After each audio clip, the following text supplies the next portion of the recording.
படைப்பாளராகவும் வார்த்தையாகவும் சோதியாகவும் எல்லா உயிர்களுக்கும் பிதாவாகவும் இருக்கின்ற தேவனாகிய கர்த்தருக்கு ஸ்தோத்திரங்கள்.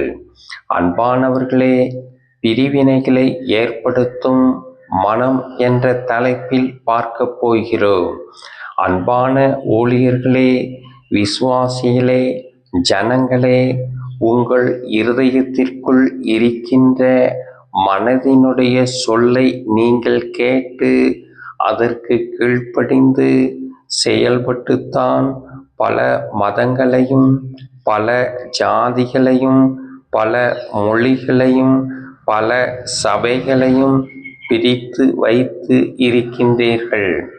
நீங்கள் உங்களுக்குள் இருக்கும் மனதினுடைய சொல்லை கேட்டு கீழ்ப்படிந்துதான் எங்கள் மதம் உயர்ந்தது, எங்கள் ஜாதி உயர்ந்தது, எங்கள் மொழி உயர்ந்தது, எங்கள் சபை உயர்ந்தது என்று சொல்லுகின்றீர்கள்.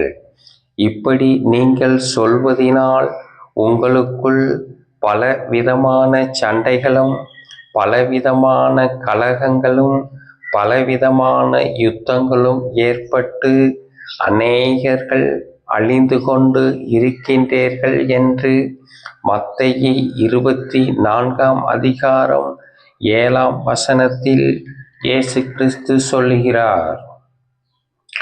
அன்பான ஊழியர்களே, விசுவாசிகளே, ஜனங்களே, நீங்கள் உங்களுக்குள் இருக்கும் மனதினுடைய சொல்லை கேட்டு கீழ்ப்படிந்து செயல்பட்டால் பல பிரிவினைகளும் பல சண்டைகளும் பல அழிவுகளும் வரத்தான் செய்யும்.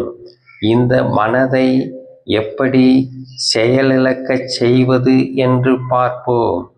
முதலாவது, உங்களுடைய இருதயத்திலிருந்து உங்களிடம் பிரிவினைகளை பற்றி சொல்லக்கூடிய எந்த ஒரு வார்த்தைகளையும் கேட்டு அதற்கு கீழ்ப்படிந்து நீங்கள் உங்களுடைய சரீரத்தை இயக்கி எந்த ஒரு வார்த்தைகளையும் பேசாமல் இருக்க வேண்டும். எந்த ஒரு செயல்களையும் செய்யாமல் இருக்க வேண்டும். இப்படி இருப்பதே மனதை செயலிழக்கச் செய்வதாகும். இரண்டாவது, நாம் எல்லாருக்கும் தகப்பனாகவும் தாயாகவும் இருக்கின்ற சோதிகளின் பிதாவினுடைய வார்த்தைகளின்படி செயல்களை செய்து வாழ வேண்டும். அவருடைய வார்த்தைகள் எவைகள் என்று பார்ப்போம். நான் படைப்பாளராக இருக்கின்ற சோதிகளின் பிதாவிடம் தான் இருந்தேன். அவர்தான் என்னை உங்களிடம் அனுப்பினார். நான் உங்களுக்கு சொல்லுகின்ற வார்த்தைகள் என்னுடையது இல்லை, அவைகள் சோதிகளின் பிதாவினுடைய வார்த்தைகள் என்று யோவான் 17:24 யோவான் 7:16 இயேசு கிறிஸ்து சொல்லுகிறார். அன்பானவர்களே, இயேசு கிறிஸ்துவினுடைய வார்த்தைகள்தான் சோதிகளின் பிதாவினுடைய வார்த்தைகள் என்பதை நன்கு புரிந்து கொள்ளுங்கள்.